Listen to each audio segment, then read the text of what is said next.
of Patterson. The jury have found you guilty of murder in the first degree.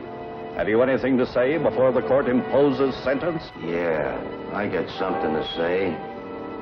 I just want to tell my friend Mr. Stowell that he's got something coming to him, and he's gonna get it. The court will remind the prisoner the district attorney has but fulfilled the obligations of his office. It is therefore the sentence of this court that the defendant shall be put to death during the week beginning June 2nd, 1938, in the manner and place prescribed by law. You are remanded to the custody of the sheriff. Edward Hennessy, Associated Press. This letter will admit you to the execution as required by law of Joseph Patterson to State's Prison the night of June 4th. Check? Okay. Okay, Hennessy, move on in.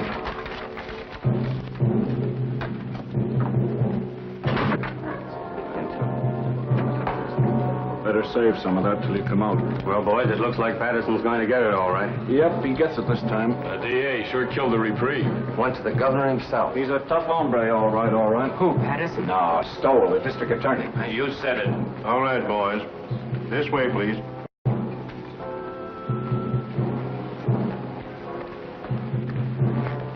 Is it true that they smoke when Don't they think about it, Sonny.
He thought of you right to the end, Mr. Stowell. Welshers, Sharpie, Welshers, they're all Welshers. You'd think life owed them something. This Patterson bumped off 4 himself, and how many others he's had knocked off I couldn't even guess. But when it comes time for him to pay off, look at the squawk he makes. Well, we can check off another on the old adding machine. 11 in 18 months. We're making progress, Sharpie, making progress. We'll have this town lily white the first thing you know. I wish you'd get rid of that hideous contraption. It gives me the willies. If I'm not being too impertinent. Just an old Chinese custom, Sharpie. Chinese? You sound more like an Indian, if you ask me. An Indian counting scalps. It's my job to count scalps.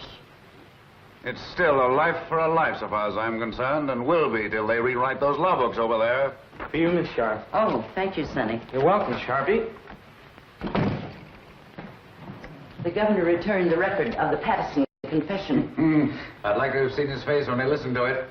Patterson didn't have a chance. Through with it? I'll take it home and put it with the collection. I should think you'd have enough of them now. Don't be unkind to me this lovely morning, Sharpie. What about the mail? Oh, nothing much. Another clipping from the Tattlers column. Another one? Not a boost this time. Or maybe it is. I never can tell about those things. Read it to me. Not at all, you gossips. Not at all. The wife's boyfriend has the DA's okay. Are you suspicious, Sharpie? No. Oh, Phil's a nice youngster. And you wouldn't have me keep a lady chained up in a vault at home? Or would you? No, except that I've heard that husbands should go home once in a while. And I've also heard there's more to life than crime. You certainly keep your ear to the ground. And I've also heard that tonight, if I'm not being too impertinent... Yes? Kirk and Murphy are here. Send him in. It's Kirk and Murphy. They've been working on that telephone thread. Yesterday's... We traced that call, Chief. Hello, Sharpie. Came from a drugstore over on Christopher Street, but there are no guesses. A lot of Patterson's boys hang out in the joint, but you can't pin it on any of them. It's a pay station. Everybody on the street uses it. Yeah, going all the time. Better forget it, Kirk. Probably cold now anyway. I don't know. Patterson's boys are pretty much head up. I wouldn't worry. I figure they wanted to give me the business yesterday before I got to the governor. But it's too late now. They all want to get you, Murphy, when you first send them up. But prison cools them off. There'd be no prosecutors if it didn't. Burning doesn't cool off the relatives any, Mr. Stowell. I'd keep an eye out if I were you. Patterson's got no relatives. Only a kid cousin, and he's in Mexico. Thanks, boys. Thanks. Right, we'll forget it. Keep moving, Sharpie. Oh, Chief, you sitting in on that quiz tonight? You bet. I wouldn't miss that. Okay. Are you serious? If I'm you're not being too impertinent. Oh, serious about what? You're going to that quiz tonight. Of course I'm going. Yes? Oh, put her on. It's Mrs. Stowell. Hello, darling. Yes, this is a surprise. We were just talking about you, Sharpie and I. Of course it was nice. Today? Yes, this is the 5th. Yes, Lucy? I should say I do know. Of course, darling, it's your birthday. You thought I'd forgotten. I should say not. Certainly, darling, I'll be home early. We'll put on our good clothes and make a night of it. Dinner in the theater. That's right, Lucy. And darling, there's a package on the way, but don't open it till I get there. Absolutely. I'll be home early. Absolutely. Thanks, Sharpie, thanks. I don't know what I'd have done. Just my ear to the ground again. I tried to tell you. That gift on the way idea was an inspiration. I'd never have been forgiven. I told Tregani's to send a tray down for selection. A pair of diamond clips would be nice. Small ones. I'd forgotten completely. I'm a fine husband, I am. I'll order the flowers. Orchids, don't you think? Yes, that would be fine. I'll telephone Mr. Kirk not to expect you at the quiz tonight. Yes, I suppose I'll have to miss that. Unless you plan to be in 2 places at once. Too bad, though. I should be in on that. Are you going home or not? Yes, oh yes, I'm going home. Don't worry, Sharpie. I'm glad of that. I don't know of anybody just now who could take your place. 10, 15, 24 left to go, Sharpie.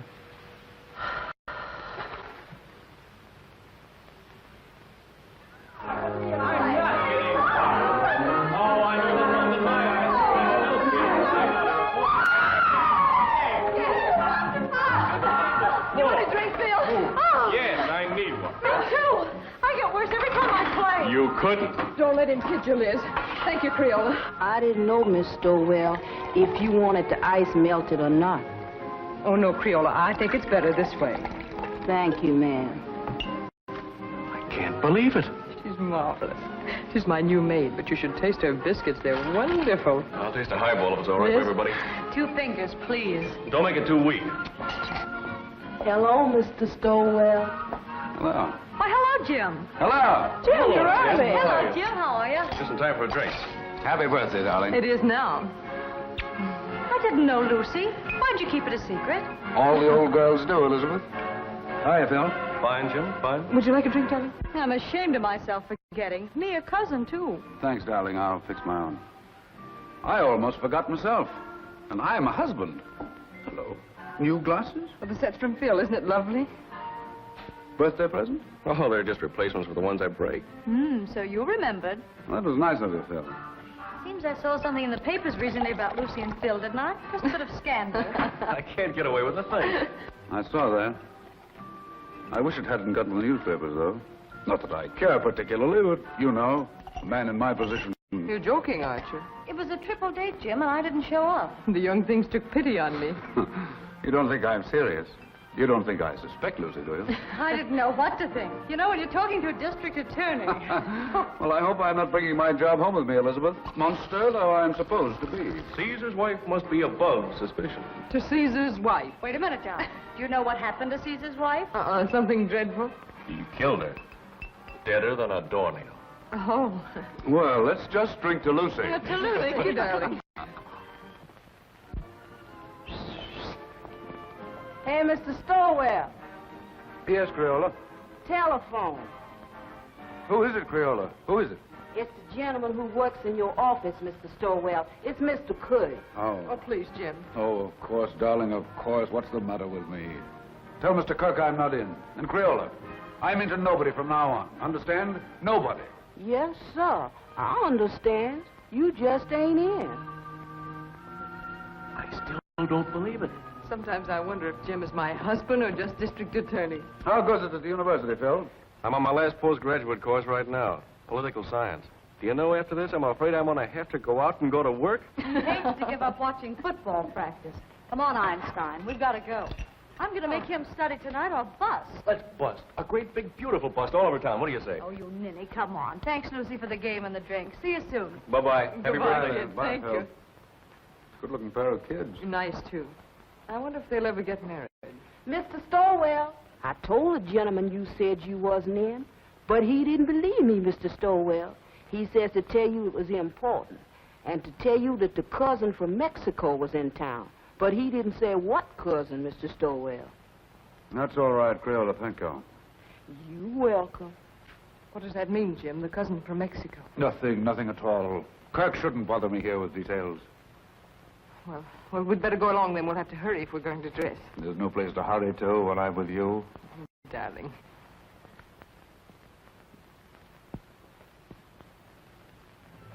These clips are so lovely, Jim. You know, I really hoped for them. It's my girl.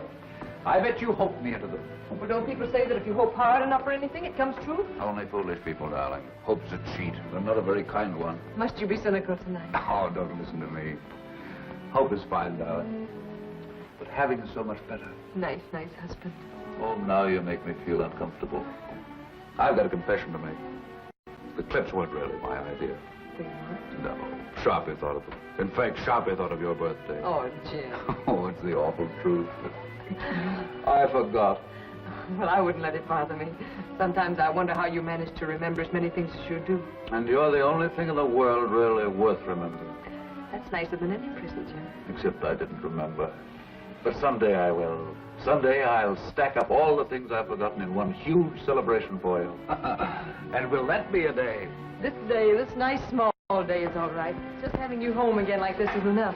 I haven't been anywhere. I know, but it seems you're never home anymore. Never? Well, almost never.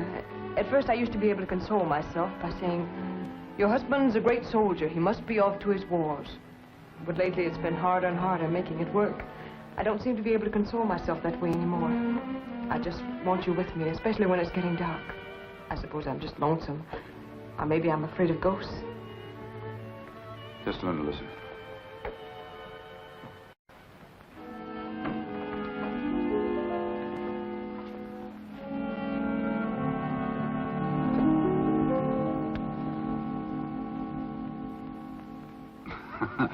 Just in case of ghosts.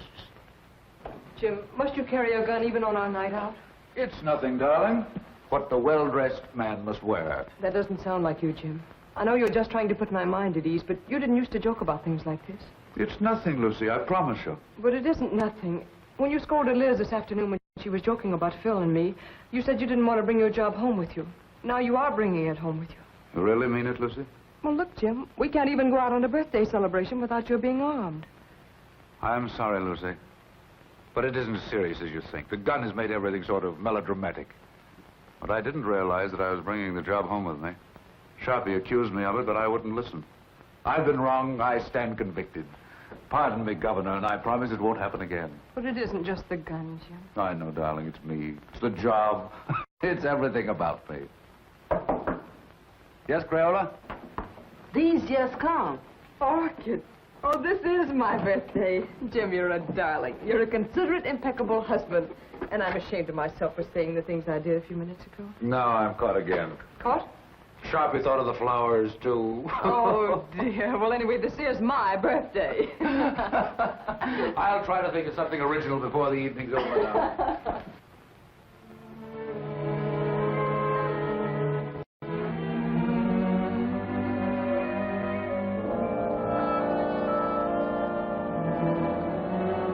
Nice evening, ma'am. Perfect, Jenks, perfect. Been some time, Drink, since we've made an evening of it. But Mrs. Stowell with us it is, sir. Why, Jenks, you mean? Oh, no, ma'am, I didn't mean it.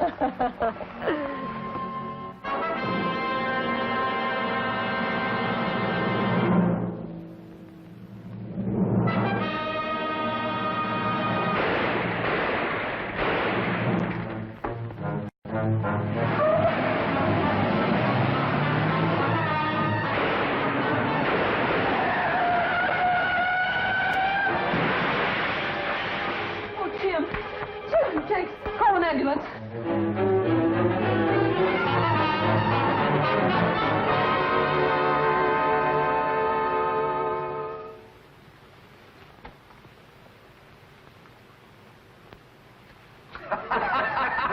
What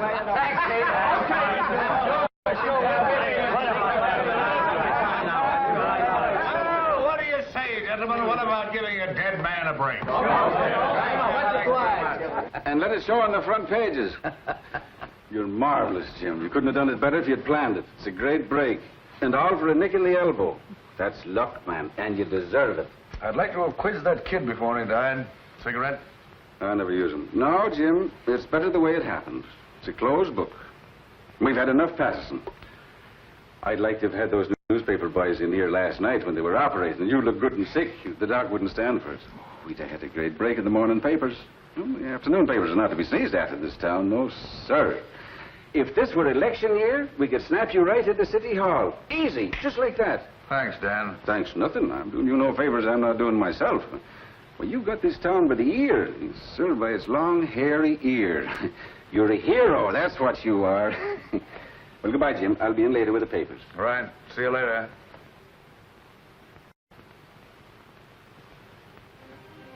We've all gone, darling. Enjoy your walk? Oh, yes, Jim. While I was walking, I did a lot of thinking. An awful lot, Jim. Bad for your complexion, darling. I heard those reporters talking coming out of the elevator. I couldn't believe they were talking about you. I overheard one of them say, the Inquisitor almost got it himself. Don't you think, Jim, that when things like this can happen, when people try to kill you in front of your own house, don't you think it's high time one of us started thinking? I've been thinking myself, Lizzie. Quite a lot, too. But I mean about us, Jim. We've got to do something. Hardly ever seeing you is bad enough, but when... I know. I've become a regular headhunter, Sharpie says. Does Sharpie say that? All the time. Says I've become a maniac. Says everybody's a suspect with me. Everybody's a potential criminal. Says all I live for is convictions and executions. I never had the nerve to tell you. You didn't have to tell me. I knew it. Knew what you were thinking, too. Did you really? Really and truly. Yes? Who is it? Oh, it's Mr. Kirk. Do you want to talk? Yes, Auntie. Yes, Kirk? Fine, fine. No, I'll tell you what you do. You handle the office yourself. That's right. No, it isn't that. I'm fine. Perfect. No, Mrs. Stowell and I are going away on a trip. 3 or 4 weeks. We haven't worked it out yet. Maybe Canada, maybe California, maybe Europe. I've never had a vacation, and there's no telling where we'll end up. Thanks, Kirk. Thanks. Goodbye. Do you really mean that? Absolutely. We both need a vacation, Lucy. We both need to renew our old acquaintanceship. Oh, Jim. Yeah? You know, that trip we've been saving up for our old age? Or the one we were going to take for a honeymoon and didn't? Or any of those trips we should have taken and never did. All right, darling? I can't believe it, Jim. I really can't. Will you start believing right now? Land of the midnight sun, Arabia, blue Mediterranean, and old Quebec, Australia, and the Riviera. Where would you like to go, Liz? Cairo looks pretty good to me. Why not 2 weeks of salmon fishing in Alaska? I think I'd like to go to Switzerland. Very aloof, Switzerland. But it's so clean and quiet. Egypt, where I want to go. It's dark and mysterious. Oh, no. Egypt's got no sense of humor. I don't want anything dark. I want sunshine and snow and everything white and blue and glistening. Listen to me, will you? I'll be happy if we ever get anywhere. I still have to pinch myself to make sure I'm awake, and I'm very careful not to pinch too hard. I really can't believe it. I really can't believe it. A bracelet to match the lady's birthday clips. Your clips, Sharpie. How they've been gnawing at my conscience. I had to think of something myself, or I wouldn't have enjoyed a moment of the trip. So you're really going? I have to, Sharpie. I have to. I haven't been myself lately. I've been somebody else. You're not telling me anything. I haven't got so lately, I'm suspicious of everybody. Why, I'm suspicious of you, Sharpie. I'm even suspicious of myself. I third degree myself. I put myself on the stand. I find myself turning around quickly to see if I'm the man I think I am. What would you say to that, Sharpie? I'd say you weren't going away a moment too soon. Right, Sharpie. You're always right. So I'm going. The moment I go out of this office, I'm gone, you understand? And you don't know where to find me. Yes, Mr. Kirk. No, Mr. Kirk, he's not in the office. I see. A murder. But I'm not... I imagine it must be sensational. Of course. I know. Yes, Mr. Kirk, if you should come in, I'll have him call you immediately. Goodbye. And don't call me Sharpie. You sins you have on your soul, Sharpie. I'd run if I were you. I'm running. Thanks, Sharpie. Goodbye. Thanks. I didn't think you had that much sense. If you're I'm not being too impertinent.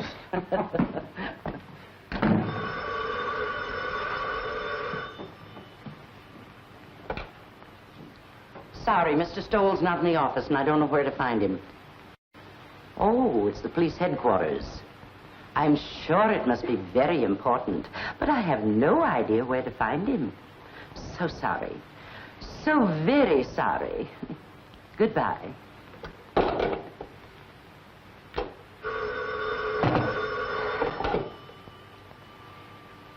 Sorry, he's not here, Captain. Oh, the McAllen murder. That is important. But I don't know where to reach him. You see, Mr. Stowell's gone away on a vacation. I'm so sorry. So very sorry. Goodbye.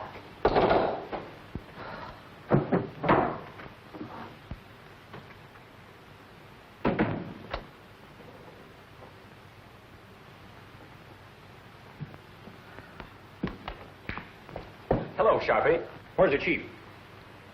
I haven't the faintest idea. Well, I've got to get a hold of him. Dr. Shaw McAllen just shot his wife. Oh, indeed. Scoop Kirk. Well, it's the biggest thing that's broken around here in years. You know him, Sharpie, the Pittsburgh McAllens. Millionaires. He teaches up at the university. I'm sorry, Mr. Kirk, but Mr. Stowell is away on a vacation. Well, he can't have gone very far. He was here half hour ago. I know, but he was moving mighty fast. Yes, Lieutenant, what can I do for you? I wondered if you had located Mr. Stowell yet. He's gone. Sharpie says he's gone on a vacation. Oh, that's too bad. They're bringing McAllen over here. I figured Jim would want to question him. He won't open his mouth. Well, I'll question him. What did you pick up, Fred? Oh, the same old story. He was crazy about her and found her with another man. You know, I remember something about her. Didn't his family kick him out when he married her? Without a cent.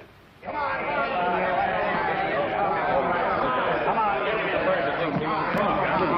Sit him down there. Well, we'll have the district attorney can make your call. Now you're quiet! Shut up! I think I'll be going now, if you gentlemen don't mind. See if you can locate the chief. Now, Mr. McAllen, spill it.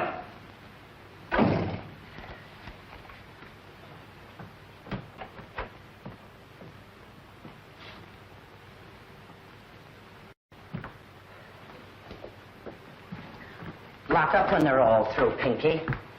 And put the cat out. Okay, Sharpie.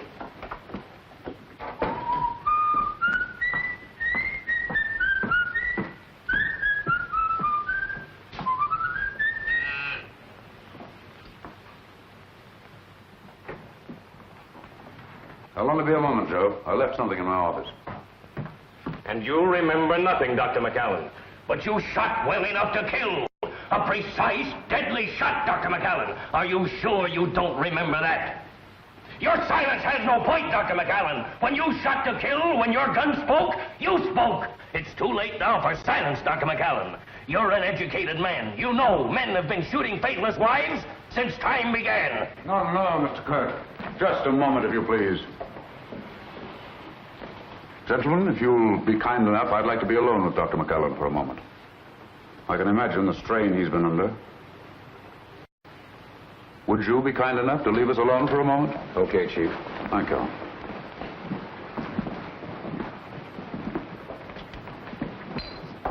I'm sorry, Dr. McAllen. We've been so inconsiderate. Sometimes my men allow their ambitions to run away with them.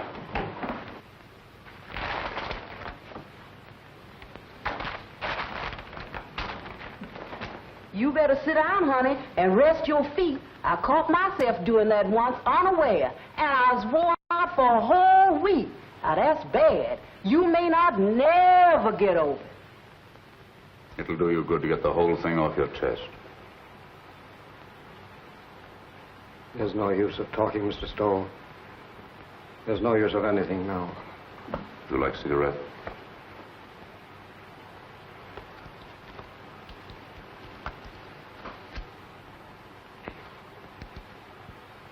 Drink? I have some very good brandy. I don't want you to talk if you don't feel like it. I just want you to know we're not monsters here. We're just human beings like yourself. They can do what they want with me. It doesn't matter anymore. But he's going to do anything to you, Dr. McAllen. I'm not trying to hide anything. I shot my wife. I killed her. Are you sure you wouldn't like a drink? I suppose it all happened suddenly. Only this afternoon. Only a few hours ago. I was leaving home for class. When I realized it was raining, I went back for my raincoat. It was then I saw her sitting in her room before the mirror. Never had she seemed so beautiful. Sitting there in the dark, with only the two small lights on her dressing table burning, powdering her neck and shoulders, smiling and humming, happy with herself. Never had she seemed so beautiful as at that moment, with the mirror light shining up on her face, and the rain beating on the window behind her. All husbands have moments like that. And at that moment, I realized how terribly I'd neglected her. Oh, I know it sounds horrible now, but it was for her sake I neglected her. For her sake, I worked, studied. I wanted her to have good things, and we were poor, very poor. I understand. You watched your wife before the mirror. And as I watched her, I said to myself I would never neglect her again. And then I tiptoed across the room to the dressing table. With her humming, she didn't hear me. I leaned down quickly and kissed her. Instantly, the moment I kissed her, she shivered. Her flesh became goose-pimply as with cold. I saw her face in the mirror looking up at me, and all its happiness was gone. On it was a look of revulsion. I was speechless, stunned. I see. The Japanese have an expression. A woman tells the truth to her mirror. And then she recovered and looked up at me and laughed and said, "You should know better than to ruin a lady's makeup." She began to powder the spot on her neck where I'd kissed her. And she got to her feet and kissed me on the cheek.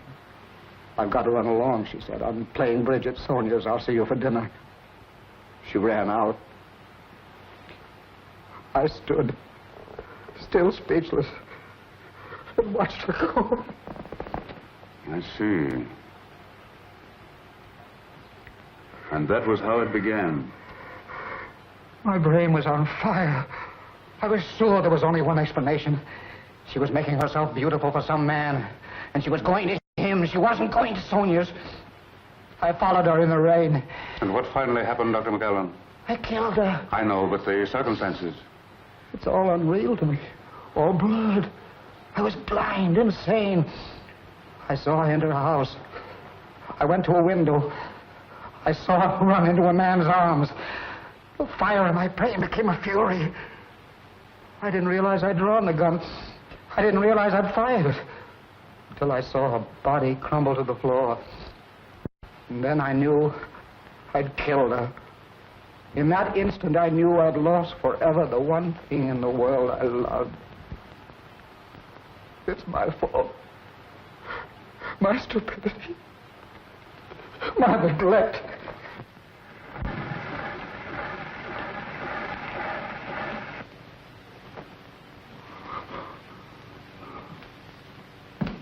Kirk, better get him out of here. Looks as if you'll have to give him a lift. Come on, let's get going. Better have the doctor give him a shot or something. A sleep will do him good. Did you get it recorded? Yes, sir. Every word of it. It's right there. We've got a written transcription, too. They'll send him to the chair. Did you ever hear such a fairy tale in your life? The kiss before the mirror. I don't know, Chief. You know, that's the way things like that sometimes start. Oh, you should be smarter, Kirk. His emotional upset fooled you. Well, that was genuine enough. But the kiss before the mirror story, that's something else again. Wait till a jury hears it, with the proper commentary by the prosecution, I mean. You want to transfer the cylinder? No. I like it flat. I can play the whole thing through then. I think I'll take it home and lock it up. Keep this quiet. The McAllen family will probably leap to the rescue with their millions now the wife is out of the way. And by tomorrow, they'll have all the legal brains in the country lined up against us. They'll repudiate the confession. They'll repudiate it, all right. But if we don't mention it, they won't worry about it. That is, until we spring it. And I have an idea something can be made of it at the right time. It's going to be a battle. I won't say a word. Oh, you wanted this? Oh, there's something else. I forgot this earlier.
My message, darling?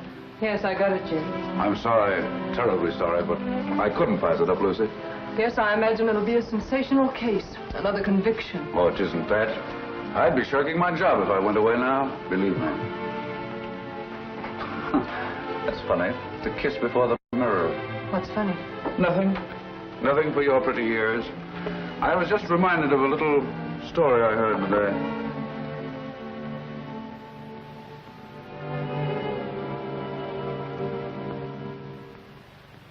Dave Morrow to defend McAllen. Famous criminal lawyer engages family rallies to professor's aid. So they've hired Dave Morrow. And McAllen millions begin to talk. Believe me, they'll have to talk pretty loud. Boys down the street this noon are saying he'll buy his way out. I'd like to see someone try it. This is one case I'm going through with to the limit. I can understand some bohunk full of booze on a Saturday night cracking another mug's skull over a crap game. But these polite, sensitive murderers, these sophisticates like McAllen deserve no quarter. And they'll get none from me. Imagine a responsible, intelligent, educated man killing another man. Oh, I've known a lot of men I'd like killed. Oh, I'm serious, Dan. You wouldn't do it. I wouldn't do it. And the last thing either of us would ever think of doing is killing a woman. Crimes of passion, psychologists call them. Crimes of decadence, I call them. Luxuries, indulgences. Yes? Kirk is here. Send him in. Well, Jim, I've got to run. One thing is certain anyhow. This time you've got the people back of you. Up to now, you've been picking on the rank and file, those mugs and bohunks you mentioned, the masses. Now, you've bagged a highbrow, a millionaire, and it'll do you a lot of good, Jim. An awful lot of good. Hello, Eddie. Well, how do you do, sir? Come on in, I'm on the way out. Goodbye, Jim, and good luck. See you later. Goodbye. Well, he had a permit for the gun, all right. Seems he used to walk back and forth to his classes, and there've been a lot of holdups along through there after dark, and he got the gun for protection. But I don't know what a guy like that would do with a gun if someone held him up. He could use a gun, all right. That's the late Mrs. McAllen. Any news of the other man? Vanished completely. Not a sign or a trace of him. He was just a lodger there. Suppose McAllen knew this man. Suppose the whole thing was framed. No, I don't believe McAllen could frame anything. I've had a rule all my life, Kirk. Never take any human being for granted. Just think what getting rid of his wife would mean. His family's forgiveness. Return to the security of millions. A chance to follow his studies and comfort. What was he professor of, anyway? Political science. Oh, yes, I remember. See what an opportunity this man would offer? It's true. He neglected her. He said so himself. Then why didn't he kill the man? That's what a man usually does. Kills both of them. But not a professor of political science. I was just telling Dan Ellison. McAllen's one of those sensitive murderers. Consider that fancy tale of his. The kiss before the mirror. It's raining out. He comes back for his raincoat, sees his wife, kisses her. She laughs at him. Suddenly, he sees red. My brain was on fire. I was sure there was only one explanation. She was making herself beautiful for some man, and she was going to him. She wasn't going to Sonia's. I followed her in the rain. And what finally happened, Dr. McAllen? I killed her. I know, but the circumstances. It's all unreal to me. All blood. I was blind, insane. I saw her enter a house. I went to a window. I saw her run into a man's arms. The fire in my brain became a fury. I didn't realize I'd drawn the gun. I didn't realize I'd fired it. Until I saw her body crumble to the floor. And then I knew I'd killed her. In that instant, I knew I'd lost forever the one thing in the world I loved. It's my fault. My stupidity.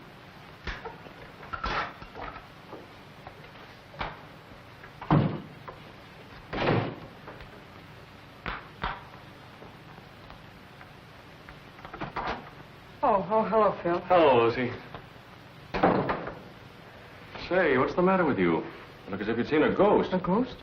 Well, maybe not a ghost, but a boogeyman anyway. Oh, no, I've just been sort of moping around. No fooling now. What's the matter? Nothing. Nothing, just these early summer evenings, I suppose. I'm afraid I'm a little weepy every now and then, Phil. I'm also afraid I enjoy it. In the first place, you shouldn't sit in the dark. And don't give me that sad business about these early summer evenings. Your trip's been called off. That's it, isn't it?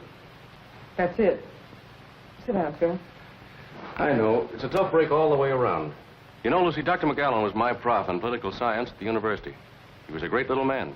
I imagine he was. He was like a child, so lovable and simple. Everybody at the university knew about his wife except him. I wonder how he came to find it out. Let's go out on the terrace. It's so close in here.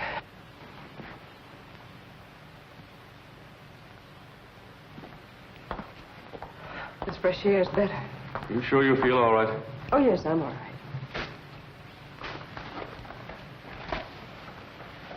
It was Dr. McAllen I came over to talk about, but perhaps I better let it go. You seem to have enough bother. Oh, go ahead, Phil. I'm fine now.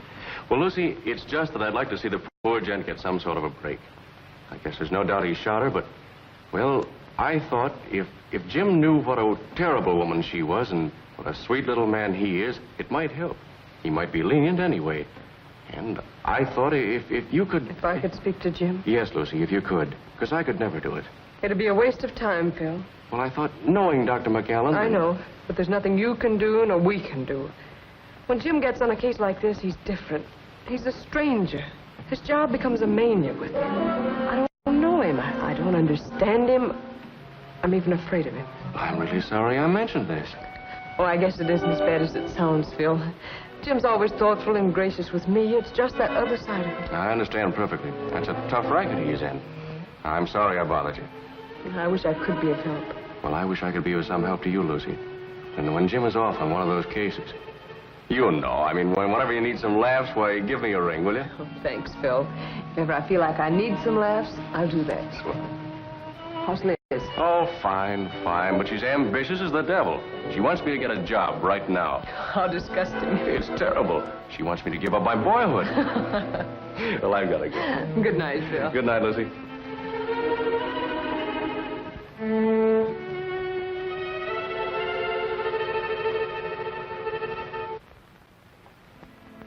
Oh, I didn't know you were here, Jim. How long have you been home? Just a few minutes.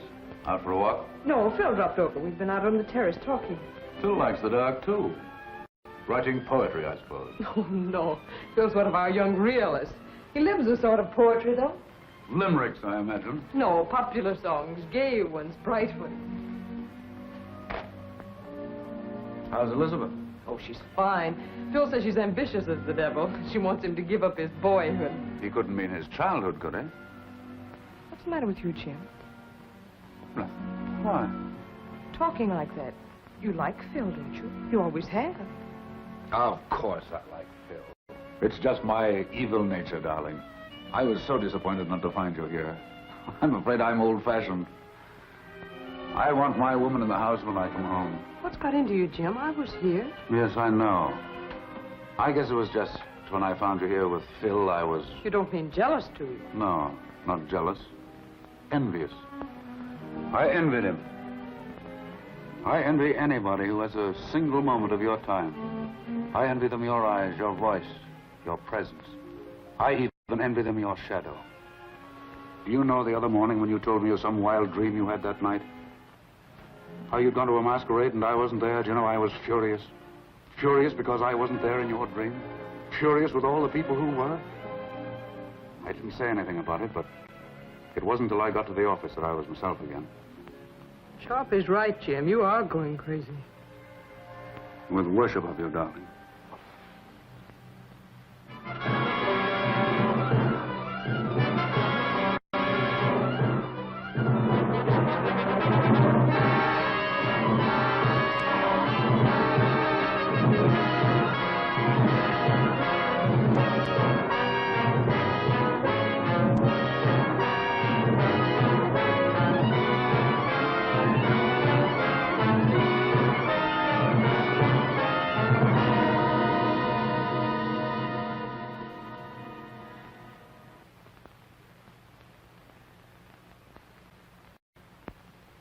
I'll bet they had some idea like that. More coffee? Like what? No, darling. Bribery. Using the family millions on me. I'm sure they know you better than that. Well, they're spending plenty as it is. You want another waffle, Mr. Stowell? No, thanks. You, Miss Stowell? If I ate another waffle Creole, I'd turn into one. You eat them. Oh, I can't. I was dying. A waffle or two won't make any difference. Oh, I ain't dying for my figure. I was dying for my mind. The doctor said if I didn't eat no more starch, it would take the fat off my head and I'd improve my mind. That's the telephone, Creole. Yes, I'll get it. Well, she certainly can cook. That's more than most of them can do. Hello? Yes, sir. Oh, I'm fine. Oh, that ain't no trouble at all. She's right here. It's Mr. Phil for you, ma'am. He called for you last night, but you wasn't in. Yes, Phil? Oh, you idiot. You didn't bother me at all. Yes? Oh, yes. We'll drop over later. I'll see you then. Bye-bye. Oh, excuse me, ma'am. Liz and Phil had another quarrel. I've seen it coming for quite some time. Lucy, I wonder if you'd do something for me. Oh, it's nothing, but it might be exaggerated into something. Phil is chairman of the University Committee to help McAllen, isn't he? Yes, that's one of the things he and Liz quarreled about. She said it took up too much of his time. Well, you can see, with rumors about like this, bribery and so on, it might be just as well to keep away from Phil until after the trial. You understand, don't you? It seems a little silly somehow. Appearances can be awfully important. If I sound like one of those husbands, you'll have to forgive me. Goodbye, darling. Goodbye, Jim.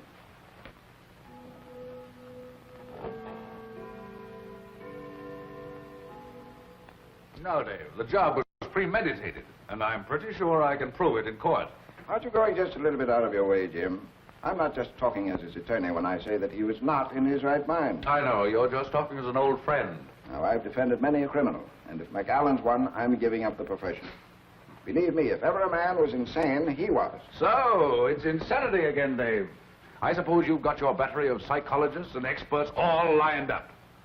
And when they get through, you'll have McAllen fixed up so mad, you'll be asking us to believe that was his wife who shot him. Cigarette? No.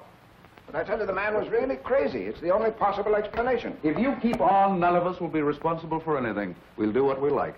We'll steal, kill, anything. And if the police catch up with us, we'll just go out and hire someone as smart as you to prove us crazy. That is, if we have the money. Now, look here, Jim. I'll give up my fee in this case if you'll play ball. Change the indictment to manslaughter with a recommendation for clemency, and we'll close the case. No, Dave, can't do it. Not and run this job as I see it. A man who murders, regardless of the circumstances, is already a criminal at heart. Oh, forget the job this time. McAllen's a human being, and the most helpless human being I've ever come across. You ought to go over there and take a look at him. Ah, I get it now, Dave. You're just giving me the human interest business. No, Jim. This is no trick. I tell you, McAllen is just a man like the rest of us. A man who is madly in love with his wife and blind with jealousy. Why, what happened to him might have happened to any of us. Might have happened to me or to you. Stop your kidding, Dave. See you in court. He looks as if you'd pinned his ears back. Don't let looks fool you, Kirk. Ma's a tough and wily gentleman. We've got a fight on our hands. Choppy, will you send 24 long-stemmed roses to Mrs. Stowell right away? White ones. Any card? Any special sentiment? No, just for me. They're conscience flowers. Are you sure 2 dozen will be enough? 2 dozen will be plenty. Here's Kurt. Tomorrow's going to be tough. But I'll send his psychologist and expert screaming back to Vienna when I get through with them. Wait till I spring that confession. A kiss before the mirror.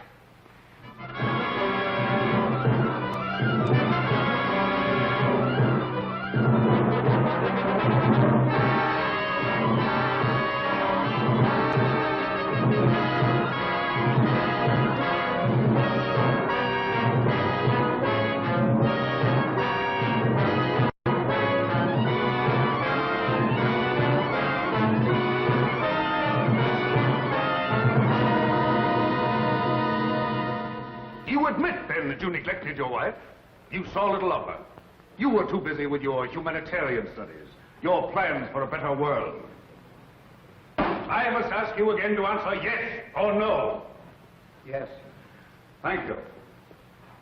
Did your plans for a better world include, by any chance, better consideration for your wife? I object, Your Honor. The question is irrelevant and immaterial. Objection sustained. The district attorney will please control his sarcasm. You are a professor of political science at the university, is that right? Yes, Your students loved you, liked your courses.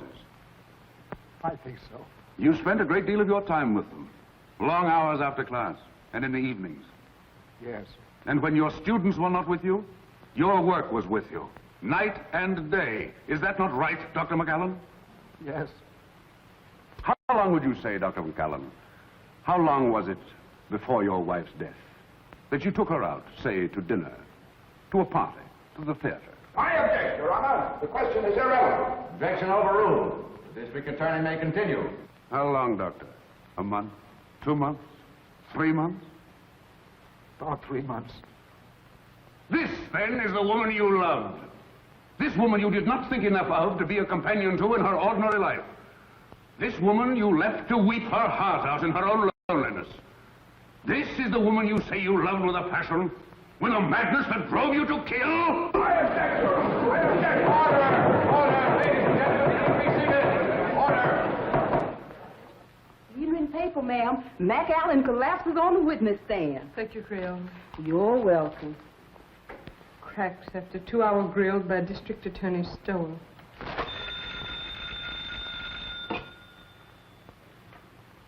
Hello. It's the telephone, ma'am. Who is it, Creole? It's for you, ma'am.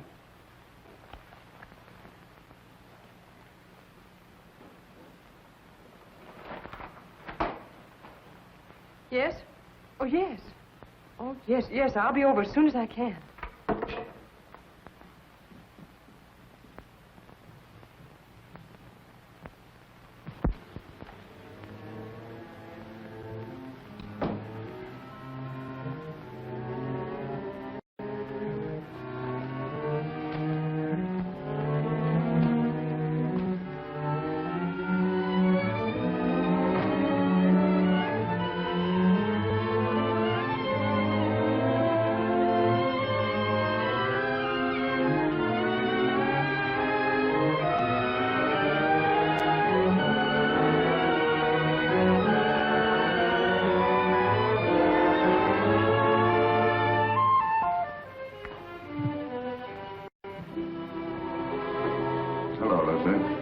I didn't expect you home so early.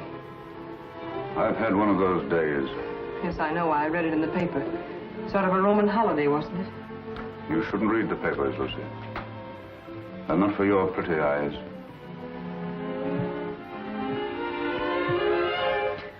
Jim. What's the matter, Lucy? Nothing, Jim.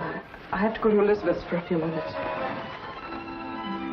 I wish you didn't have to go out tonight, Lucy. I'm sorry, Jim, but I have to. I'll be back before dinner.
with the mirror light shining up in her face. I leaned down quickly and kissed her. Instantly, the moment I kissed her, she shivered. Her flesh became goosepimply as with cold. I saw her face in the mirror looking up at me, and all its happiness was gone. On it was a look of revulsion.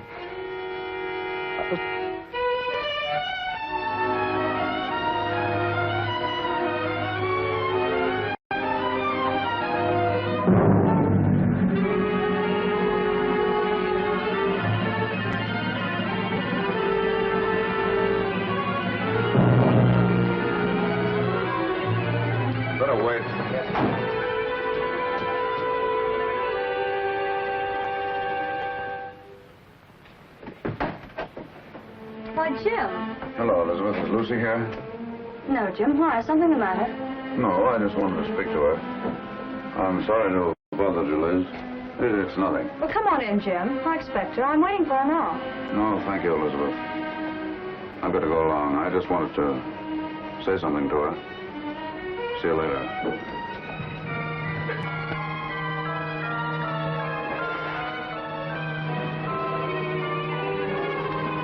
406 Maple Drive. Yes.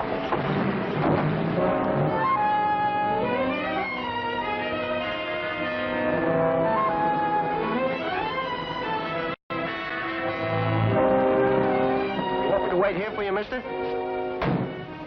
No. You better not wait.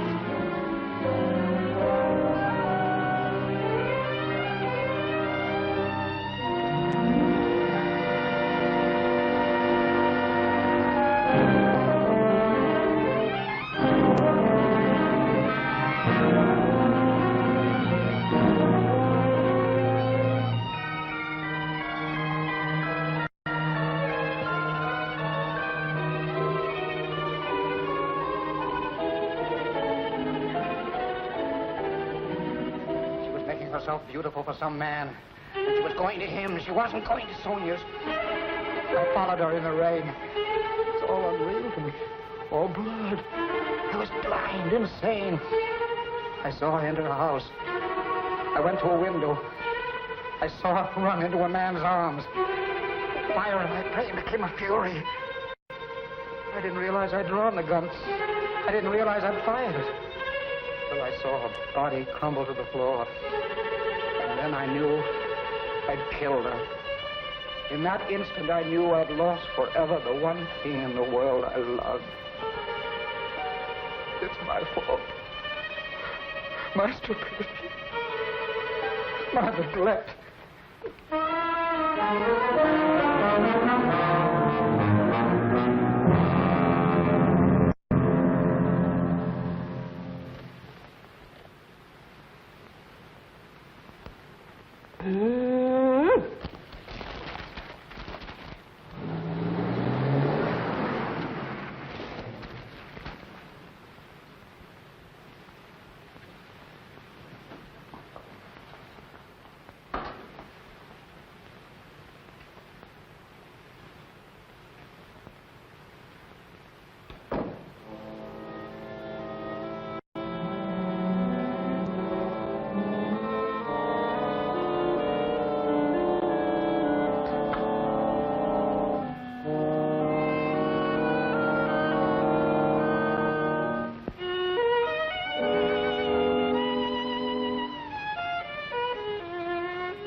Stupid record.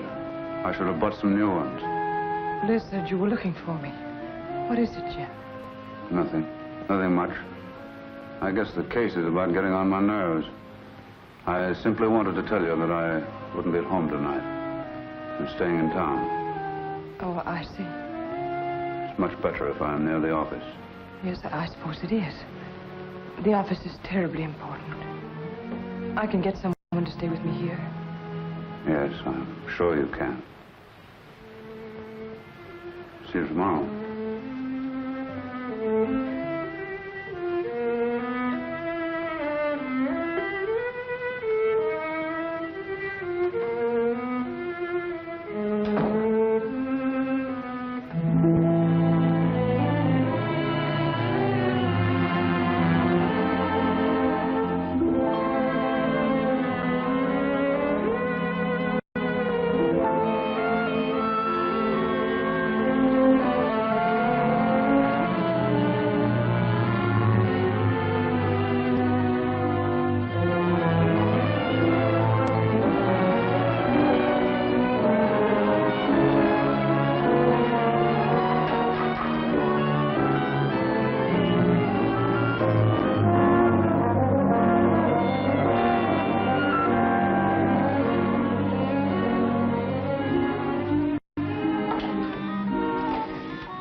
Is that you, Phil?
I would like the permission of the court to request a change of the present indictment. In the form in which it was returned? In its form and in its intention. This request is quite unusual. But I beg Your Honor to believe it has nonetheless been most carefully considered. The jury will please retire.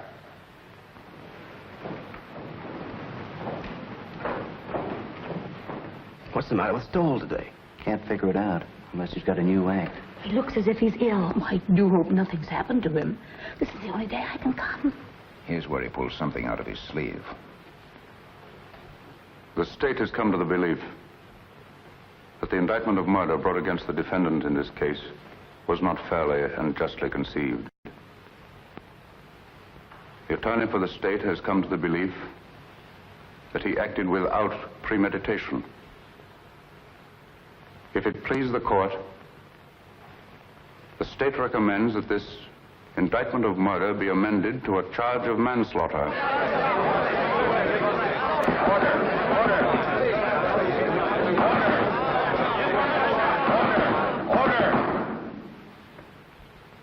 This is a serious recommendation. May the court ask what consideration led the attorney for the state so to change his conviction? An unusual consideration. Since the adjournment of court yesterday, he has had experience with a case that, to a great extent, parallels this. In fact, is extraordinarily similar to it. And his findings in that case have urged him to reconsider this. He realizes, especially in view of rumors that have been afoot, the grave charges he leaves himself open to in making this recommendation, but he implores the court to believe that there are unimaginable moments when a man, a poor, weak man, jealous, blind, frantic, may kill the one he loves more than anyone, more than anything on earth, may kill her by some strange, tragic perversity, and in killing her condemn himself to a life of sorrow and regret. And that, not death, is his punishment.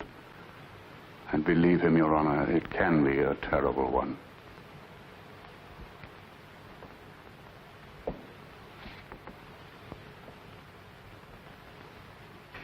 I see. I see. Please have the jury returned. The McAllen murder trial was startled into an uproar today by District Attorney Stowell. In a scene of unprecedented excitement, the McAllen trial came to an abrupt and dramatic close today. District Attorney Stowell asked the court that the first-degree murder charge be withdrawn. Well, it looks as if you're finally getting away on that trip, Mrs. Stowell. Something like that, Jenks.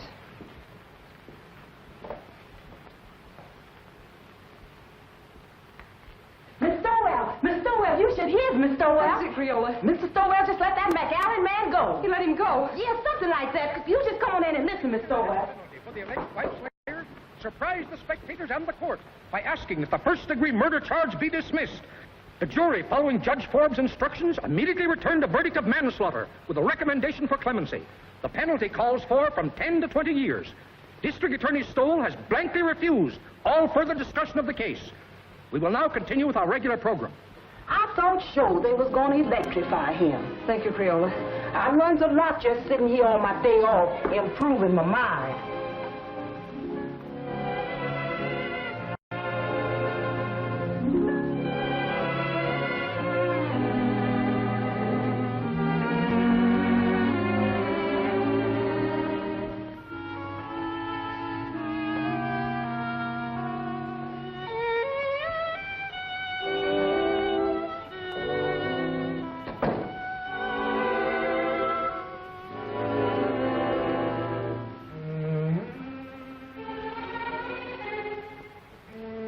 I saw Jinx outside. I know it's too late for regrets, Lucy. I've been mad. Mad. There's no other word for it. No other explanation of my selfishness and stupidity. You've always been generous, Lucy. And before you go, I'm going to ask you one last great kindness. Won't you let me start all over again? Not here in this house. Not as your husband. Not even as an old friend, but just as if we'd only met. Strangers, meeting for the first time. Like that first snowy day in New Haven. And let me try to win you back. I don't know, Jim. When you walked out last night, it seemed that your job, the prosecutor, had won. Believe me, Lucy, I didn't know.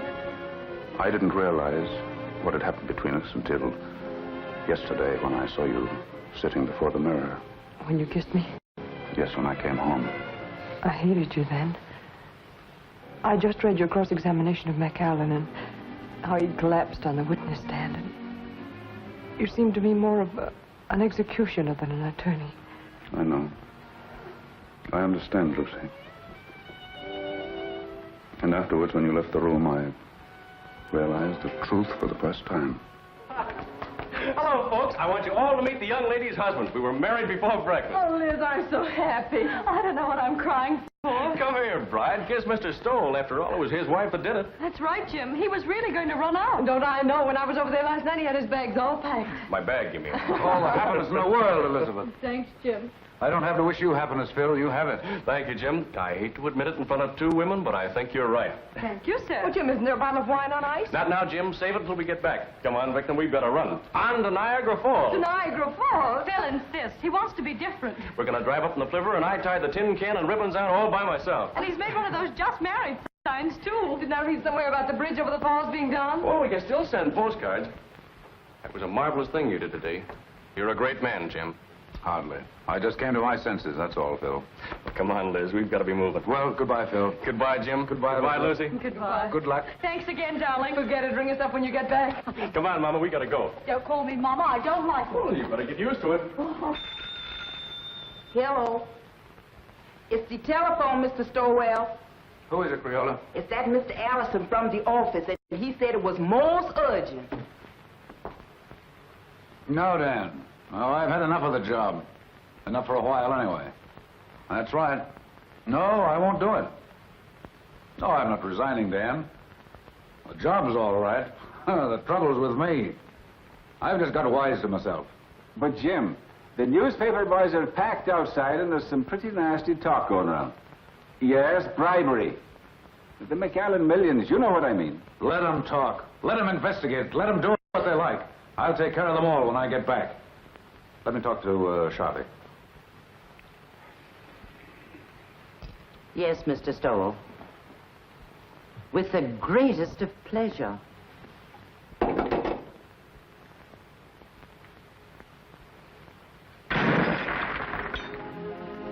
That's my little good deed for the day. Never mind that, Jinx. And please bring the other bags back. I won't be going for a few days. Yes, ma'am. At first, I couldn't believe my ears. Someday, darling, I'll tell you a story and you won't believe your ears. About us? About me. About my great reformation. It happened last night. Tell me. I'll tell you on the boat for Europe, darling.